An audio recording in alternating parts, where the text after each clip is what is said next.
Kugrunjwe amapitsi amathandathu eJerusalem kwanikezelwa namatanki amanzi kwiingingqi eziseBushbuckridge kwiphondo iMpumalanga. Oku ngelokuqinisekisa ukuba abahlali kwezi ngingqi bayakwazi ukuhlamba izandla. Isebe lezamanzi limemelele ezingingqi ukuba ziwaphathe kakuhle lamatanki namapitsi.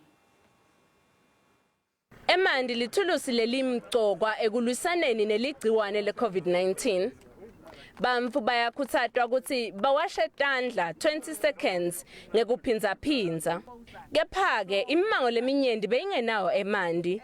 Kungunyalo nje uhulumende uhamba imimango yonke wetama kwekuthi unikete bantu emandi kude utsinzibalisa kwanza kwaleligciwane.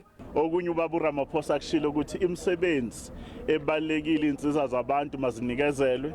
Yingakho ihhovisi likamama uLindiwe Sisulu lisebenza nabo premier bawo wonke ifundazwe sinikezela ngeinsiza zokusupport abomasipala la ekhaya eMpumalanga njengamanje siyasupport ngaphansi kwamama upremier siniketele la ngamabhoholi amanzi aphuma phansi amanzi laswanikezayo lana ahlanzekile.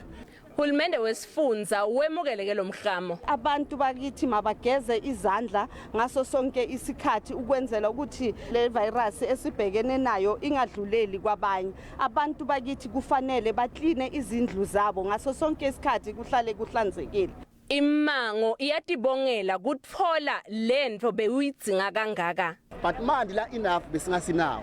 But nyalo siyajabula ukuthi emandi sesinawo. Ngala sokukhona soqala nyalo kuyipractice ihygiene. Ukhuluma mangangufuni emandi besingenawo. Siyoqala nyalo ukupractice ihygiene, sihlale tandla tetitini sigeze tandla njalo njalo.